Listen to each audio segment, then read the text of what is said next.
Lecturas atentas, lecturas en cola, lecturas pendientes. Lecturas pendientes, un podcast de conversación en torno a libros por Matías Fuentes. Colapso medioambiental. Fuerzas Armadas independientes al mundo civil y con reglas propias, además de un general degradado junto a su familia a una base militar a la que nadie quiere ir. Esto es Jaula Grande, novela de Guadalupe Faraj, con quien conversamos gratamente sobre su obra, su contexto y su proceso de escritura. Hola Guadalupe, ¿cómo estás? Muy bien, Matías. Muchas gracias por este espacio que no te dije, o sea, te lo digo ahora. Enamorando, gracias por el espacio, por difundir también, es una manera de difundir la novela, ¿no? Gracias también, porque, bueno, no deja de ser interesante. No sé si podemos hablar de que haya un boom de la ciencia ficción, o bueno, es algo que siempre está y que sobre todo en estos contextos que tan particulares que están viviendo nuestra América y bueno, y en general también Sí, sí. to- se está viviendo actualmente. De repente la ciencia ficción a veces se anticipa, a veces es un refugio. Bueno, ahí lo podemos Sí, comentar. totalmente, totalmente. Sí, yo tampoco sé si hay un boom del género. No sé si digo más que en otro momento, pero bueno, siempre es un género interesante. Igual ahora podemos hablar de eso, ¿no? Cómo llegué porque tengo como mis dudas, ¿no?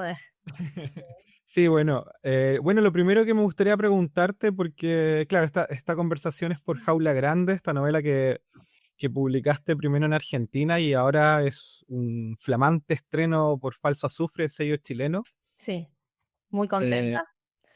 que hace poquito lo lanzaste en la Feria del Libro, Sí. que claro, a mí me pasa que, bueno, yo ya no participo tan directamente de eso, pero me gusta mucho ver cómo el mercado editorial en el caso chileno se ha ido ampliando y ha habido este tipo de ferias. Siempre miramos a Argentina con admiración porque por lo menos acá veíamos que allá había mucho movimiento, muchas editoriales, muchas ferias, y acá, bueno, ahora tenemos la No, feria. igual La Furia es increíble, digamos, me impresionó mucho la cantidad de gente, la cantidad de editoriales, las actividades, el modo en que hacen todo. Me pareció hermoso, la verdad la pasé re bien, Qué bueno, qué bueno, la pasé muy bien. qué bueno. Así que, bueno, y respecto a lo mismo, ¿cuáles son tus expectativas como autora respecto a la lectura que pueda tener el público chileno de la novela? Porque quizás Bueno, sí. con los años de diferencia y el tiempo puede ser muy distinto, y el contexto también puede ser distinto al argentino, quizás no lo sé. Bueno, en general yo trato de nunca tener mucha expectativa porque, bueno, me encantaría, por supuesto, que funcione, que encuentre sus lectores, que encuentre lectores de nicho o no, quien quiera leerla, o sea, siempre eso me parece hermoso, pero a la vez trato de no hacer de no hacerme mucha expectativa porque no sabes, qué sé yo, prefiero como que el libro haga su camino. Ojalá encuentre ahí en Chile un lugarcito. Bueno, de hecho ya lo encontró, en principio ya lo encontró a través de Falso Azufre, y ahí algunos estuvieron leyendo, no sé, Cristian Cristino que hizo una contratapa muy linda, Soledad Belis que también estuvo en la presentación junto con él. Los dos hicieron dos lecturas muy hermosas para mí. Dijeron palabras muy lindas acerca de Jaula Grande. Así que bueno, en definitiva, un poco está encontrando, espero bueno, que siga eso, pero la verdad es que no trato de no tener mucha expectativa. Respecto al pasado reciente de Chile, que no sé si lo conoces, tienes alguna noción, que se emparenta mucho con el argentino, pero hay algunas diferencias. ¿Crees que también dialoga la novela? Esto sí en cuanto a la dictadura, ¿no? Sí, o sea, bueno, haciendo más Concretamente. específico, sí. Sí, concretamente, sí, claro, por supuesto. Pienso que si bien son historias diferentes, la Argentina y la de Chile, ¿no? En los dos países hubo una dictadura y me parece que sí, que puede resonar como en cualquier dictadura de Latinoamérica. Como decía Cristian en la contratapa, tiene como algo muy latinoamericano. O sea, no puede ser de otra manera porque yo soy argentina, entonces no puedo escribir desde otro lugar que no sea mi lugar. Eh, y mi identidad. Entonces, en ese sentido, considerándome latinoamericana, sí creo que puede resonar perfectamente con la historia de Chile y con las chilenas y los chilenos, no sé. ¿Recuerdas de qué lecturas te alimentaste durante el proceso de escritura de Jaula Grande? Que eso puede ser súper interesante, sobre todo para la gente que escucha el podcast, que bueno, se trata un poco de eso, como de cómo las lecturas nos llevan a otras lecturas y... Sí, obvio. El otro día lo dije en está bueno porque en una entrevista o sea, una lectura que a mí me gustó mucho fue Plop de Rafael Pineda, que fue un escritor argentino. Siempre pienso si es Pineda o Pinedo, pero bueno, la novela se llama Plop y es buenísima, es una distopía, pero sobre todo yo, o sea, mis lecturas, o siempre yo me baso como en lecturas mucho más clásicas, ponele, o sea, me gusta mucho Carson McCullers, Faulkner, ya cayendo a Latinoamérica, Rulfo, Pedro Páramo para mí es la novela por excelencia, y ya viniendo para acá, Sara Gallardo, me encanta, hice Juaz, fue una novela, ¿no? Entonces, esas son siempre para mí las mismas lecturas, Sama y Benedetto, o sea, como siempre son después, por supuesto, leo mucho contemporáneo, leo. Eh, una novela que me gusta mucho, que la leí hace un tiempo, es Space Invaders de Nona Fernández, que bueno, que por ahí hay algo, no sé, ella hizo algo, ¿no? Con la dictadura, ¿no? Ahí como, me pareció hermosa esa novela. Eh, pero siempre hago pie en las mismas lecturas. Para mí tengo como esos popes así y me muevo, no es que haya leído algo específicamente, sí, para hacer Jaula Grande. En una entrevista hace algunos años, cuando lanzaste en Argentina Jaula Grande, mencionabas que el germen de la obra era un cuento. Sí, ¿Y cómo fuiste llegando a la forma para que la obra trabajara de manera orgánica? para hacer una novela o una novela. Sí. Sí, fue un cuento, o sea, en esa época yo estaba escribiendo yo soy más de la de la novela.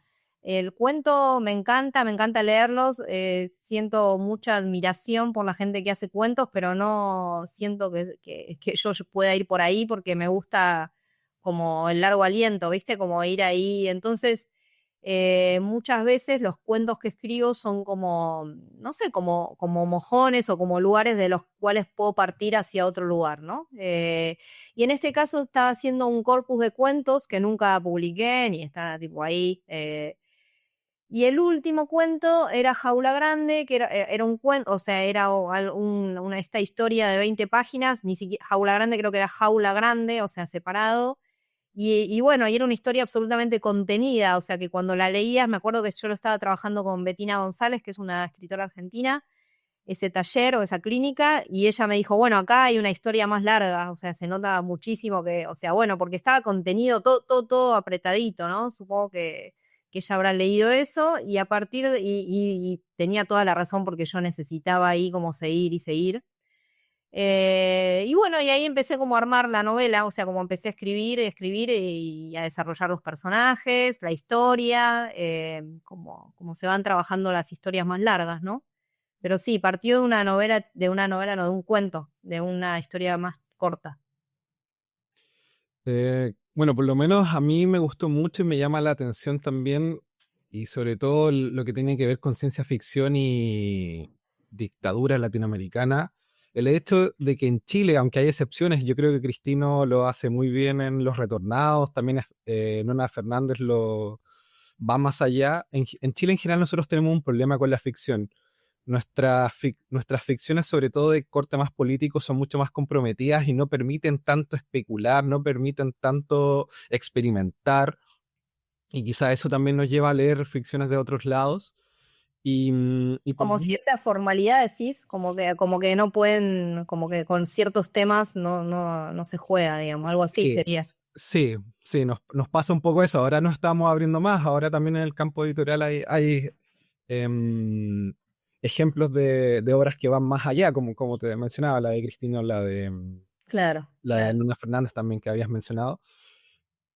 Y quería preguntarte también, a partir de lo mismo, ¿qué posibilidades te entregó a ti, considerando bueno, tú vienes de la filosofía, he visto por ahí que haces talleres de crónica de viajes, que te Sí, dedica a la fotografía también. sí, sí. ¿Qué posibilidades de exploración y experimentación literaria te ha permitido la ciencia ficción? Bueno, primero quiero decir, es interesante esto que vos decís qué sé yo, las dictaduras en Latinoamérica son temas así muy dolorosos, ¿no? También, entonces yo creo que en parte o sea, es muy difícil por ahí hablar de esos temas desde un lugar que no sea realista, por ejemplo, de una ficción más realista, porque es un tema doloroso, medio como que, bueno, esto hay que ser serios para hablar de esto, no sé, me da esa sensación. Porque digo, acá también pasa un poco eso, me parece. O sea, no es que es algo. Y a mí lo que me pasaba es que yo necesitaba, o sea, quería hablar de este mundo militarizado, de esta familia con este militar, ese hijo, esa mujer, o sea, como.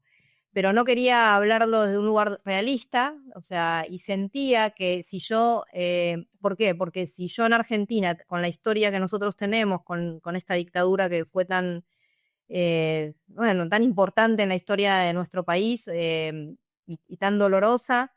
Si yo hacía una novela realista, tenía que hablar sí o sí de lo que pasó acá. Yo sentía eso, como que no podía evadirme. Si yo voy a hacer una novela realista, tenía que dar, no sé. Entonces, la distopía, se me ocurrió que haciendo una distopía yo podía jugar mucho más con eso, con ese mundo militar, con esa simplemente por eso hice una distopía, no por otra cosa. No es que yo dije, quiero hacer una distopía, y voy a hablar de esto. Fue al revés, ¿no? O sea, como fue, quiero hablar de esto, pero quiero hablar de determinada manera de esto, no quiero hablar como ya se habló, o sea, quiero encontrar mi voz, entonces creo que la única forma de hacerlo va a ser inventar un mundo totalmente nuevo y ahí salió Jaula Grande. ¿Cómo fuiste cuajando este mundo o cómo lo concebiste considerando que, claro, el foco está en la historia, pero los elementos contextuales nos van mostrando, nos hace darnos cuentas como lector, o por lo menos personalmente me pasó a mí que era una distopía? Sí, me parecía como, o sea, bueno, claramente yo tenía ese mundo, para mí lo más importante, esto que te decía antes, lo más importante era mundo militar, padre militar, hijo chiquito, o sea, que el hijo, digamos, es el que plantea todas las preguntas a lo largo de toda la novela, y después Boris. Boris, que exacto, y Pei es como esta persona que se debate entre lo que está bien y no, y bueno, y termina bueno, como termina, ¿no? Ahí metida comiendo basura y tratando de ser inmortal igual que los gansos. O sea, la novela termina siendo medio un delirio, algo, a la vez no, porque se ancla en reglas muy, o sea, tiene una lógica, o sea, esto que vos decías, adentro de la base no se mata, o sea, lo que comen son charatas, zanahorias, como que hay como determinadas, la laguna está contaminada, los gansos se hicieron inmortales, son los únicos que sobreviven, o sea, como bueno, y todas estas cosas que yo fui haciendo, que más allá, que van más allá tal vez de esto que yo te digo del mundo militarizado,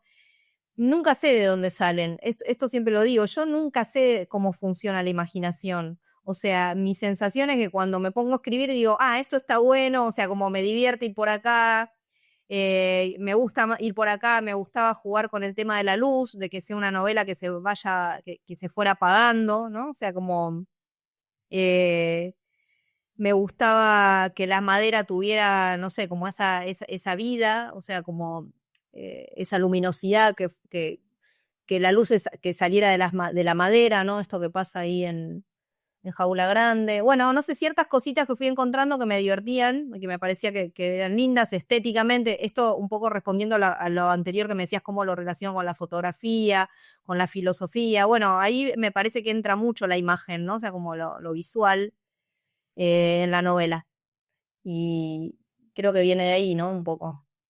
Me gustaría también que me comentaras o que conversáramos respecto al proceso de edición, porque claro, recién mencionabas que un poco no sabes cómo viene esto. Hay quizás criterios estéticos o de experimentación que llevan ciertos elementos a la obra, Ujú. pero aquí en qué momento las editoras de Fiordo, los editores de Fiordo te encausan y te dicen, sabes que por aquí no, por aquí sí. O sea, Sí, en realidad no corrigieron mucho desde ese lugar. O sea, la novela, cuando yo la tuve lista, bueno, ganó un premio en el Fondo Nacional de las Artes.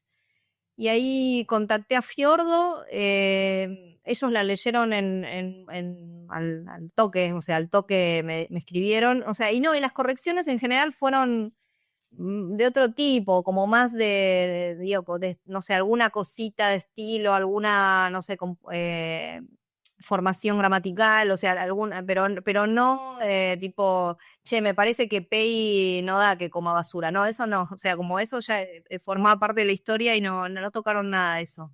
Pero ojo, o sea, sí antes de mandarla, por supuesto, esto es importante decirlo, antes de terminar la novela yo hice clínicas de escritura con Betina González, con Fernanda García Lao, con Martín Felipe Castañet, son dos escritores argentinos. Martín Felipe, bueno, Post del verano escribió el que también es una novela. exacto, es una novela que está buenísima y con él hice la última clínica y claro, ahí sí corregí cosas, ahí sí me dijo, bueno, acá me parece que este nombre, o sea, ahí moví todo lo que tenía que mover, en esas, siempre cotejo todo el tiempo cuando escribo con otros escritores que me generan confianza pero después ya cuando está cerrada, que ya pasó por muchas lecturas, por muchos escritores, ahí ya sale, pero sí, obvio, antes fui cambiando cosas. ¿En qué momento tú como escritora confías en lo que te dice el escritor, o sea, el referente, y en otros tú tomas la decisión? Porque claro, tú me estás hablando que tu escritura quizá un poco más comunitaria, lo cual es interesante. Hay gente que es más de talleres o de someterla a lectura pública y ahí irla ajustando, y otra gente que cree más como el trabajo autónomo y en lo que Sí. quiere trabajar. Está re buena la pregunta. A mí lo que me pasa, no voy a taller, o sea, porque eso sí ya me parece como... no, en este momento sí me gusta hacer clínicas individuales y elijo con quién, qué sé yo, y por supuesto la otra persona dice sí o no, o sea, no es que digo, ay vos, o sea, yo elijo y la otra persona puede decir sí, me gusta o no puedo. De hecho me ha pasado, entonces, qué sé yo, eh, entonces Martín a mí yo ya había leído, hice su formación, entonces confío mucho. Ahora, por ejemplo, estoy trabajando otra novela que se llama Campo Blanco y quería hacer con una escritora, pero ella no podía porque no daba clínicas y me recomendó con Yamila Beñé, que es otra escritora argentina bastante conocida, un excelente tallerista. Y bueno, y ahí o sea, por supuesto que esto es una confianza, pero después hay un momento en donde tenés que escribir vos sola, o sea, y punto. O sea, no sé, y confiar, qué sé yo. Después hay cosas que te dicen y vos decís, bueno, esto sí, esto no. O sea, en general igual confío mucho, ¿eh? No tengo mucho apego, tipo, no, esto no lo voy a cambiar. O sea, no, ni ahí, ni ahí. Quería preguntarte cómo se gestó la publicación con Falso Azufre, porque ya, bueno, la novela ya tenía su rodaje en Argentina y no, Sí, no sé si se puede hablar de un segundo aire, pero ya empieza como a a salir. expandirse, a salir. Hermoso es eso, sí, sí. La novela llega a las chicas porque una librera llamada Laura Forni, que es una librera de acá de Argentina, le da la novela a Dana, le dice, como a Dana le gusta mucho la ciencia ficción, y dice, toma, tenés que leer esto, y Dana la lee, le gustó mucho, se la da a Constanza, que es la otra editora, son las dos editoras de Falso Azufre, se recoparon y me contactaron por Instagram, y bueno, así, como son esas cosas, viste, mágicas, no sé, fue muy lindo, fue muy lindo. Y fue muy linda toda la experiencia con ellas, o sea, son un amor, un amor. Y un saludo para ellas también. Un saludo para ellas, Vale. las dos. Quería preguntarte, ¿qué estás leyendo ahora? ¿Qué tienen el velador? No sé Ahora yo si... en el velador sí tengo un libro que compré en Chile, justamente en la furia del libro, pero es un libro escrito por una argentina que se llama Vanina Colagiovanni, se llama Juana Vignosi en el centro de la noche, que es un retrato, un perfil de la poeta argentina Juana Vignosi, que en realidad se publicó acá ese libro en Argentina y ahora ella lo publica en Chile, y el otro día fui a la presentación a la Furia del Libro y ella explicaba que esa versión chilena es mucho mejor porque además la trabajó con el editor con el que trabajaba Bolaño y con el que trabaja Zambra todos sus libros. Bueno, no sé, la vendió muy bien. Eh, y yo la fui a comprar y me encanta, es increíble. Es un libro de no ficción, por supuesto, es una biografía sería, muy hermosa, muy hermosa. Eso estoy leyendo ahora. Y después, por supuesto, no sé, acá tengo un montón de libros del trabajo de crónica de viaje, qué sé yo, estaba leyendo Kapuscinski, no La sé, placa. Jungla Polaca, no sé, tengo un montón acá que voy leyendo a la vez, pero el que tengo en mi mesita de luces es ese que te dije. Ya. Em, bueno, quizás no lo mencionaste, pero no lo habíamos desarrollado tanto, pero ¿cómo sientes que influye o permea tu trabajo de escritura de no ficción y, bueno, además de tu formación filosófica, o sea, en filosofía, perdón, y en fotografía, en lo que escribes? Sobre todo considerando que era una escritura versátil, quizás uno podría decir, ya, esta entrevista es por una novela que es de ficción especulativa, pero trabajan mucho más géneros. Sí, de hecho acabo de sacar un libro de no ficción acá en Argentina, El Año Reptil. Vos decís cómo son esos cruces? Es la Sí. pregunta.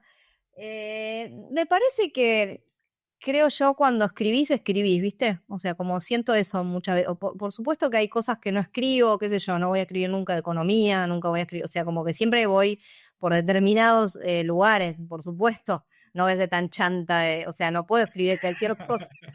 Claro, o sea, escribo de lo que sea, no. Pero, pero sí, o sea, dentro de determinados límites, por ahí la ficción, la no ficción de determinados temas, bueno, vas escribiendo, qué sé yo, o sea, o escribís crónica de viaje, que es un género que también me gusta. em, me gusta mucho a mí igual como la ficción, ¿no? O sea, me gusta mucho la distopía, o sea, haber hecho Jaula Grande, ahora estoy haciendo Campo Blanco y es otra distopía, me copé mucho, o sea, me parece precioso como eso, inventar esos mundos, ¿no? O sea, como imaginarlos, estar como en ese lugar. Pero la no ficción también me gusta. Bueno, se va cruzando.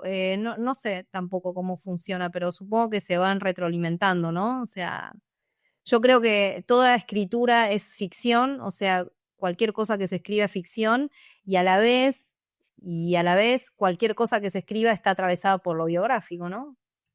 Imposible que no sea así. En este sentido, respecto a lo que estás trabajando en Campo Blanco, o sea, claro, estás trabajando ahí, no sé cómo estará, pero pasa o sucede mucho que con la ficción especulativa es lo que tú mencionabas también, como que se va constituyendo un mundo y culmina en un delirio. Un Eh, delirio siempre enmarcado, ¿no? O sea, sí, sí, sí. que entonces no es tanto un delirio, o sea, es un delirio enmarcado, o sea, qué sé yo, ¿viste? Bueno, no, seguí, porque te interrumpí. No, no, pero está bien, pero porque eso nos permite acotar la pregunta, pero bueno, y respecto a lo mismo también, no sé si para ti cuál es el límite bueno, quizá de cierta manera ya lo respondiste, el delirio de o sea, el límite de este delirio, perdón. Sí, está bien la pregunta, está buenísima. Justamente en esta novela que estoy haciendo, creo que el límite siempre es la lógica, ¿no? O sea, siempre tiene que haber determinada lógica y siempre tiene que sostenerse ese delirio. O sea, yo no puedo, o sea, si ya me imagino, el final de Jaula Grande es un poco delirante, o sea, es un poco metafórico, delirante, si querés, pero bueno, o sea, pero creo que llega a ese lugar, o sea, espero, no sé, o sea, creo que cuando te encontrás con ese final, ya transitaste toda la novela y podés llegar a ese final. Eso pienso yo. Tal vez alguien me dice, Guadalupe, no, o sea, esto que decir cualquier cosa, ese final, pero digo, creo que el transcurso de la escritura, el transcurso de la historia hace sostener cada decisión, ¿no? O sea, llegar a ese final, bueno, tiene que haber pasado algo antes que sostenga ese final. Y lo que te iba a decir es que ahora en esta escritura de Campo Blanco, que es un lugar pampeano, blanco, o sea, blanco en el sentido que está todo el tiempo con niebla, todo parece blanco y neblinoso, o sea, a la vista, ¿no? Y me acuerdo que un día, o sea, claro, mi temor es este muchas veces, o sea, que la novela se vaya mucho a unas cosas metafóricas, entonces por eso también hago clínicas, ¿no? Por eso también tengo un otro que me va devolviendo algo.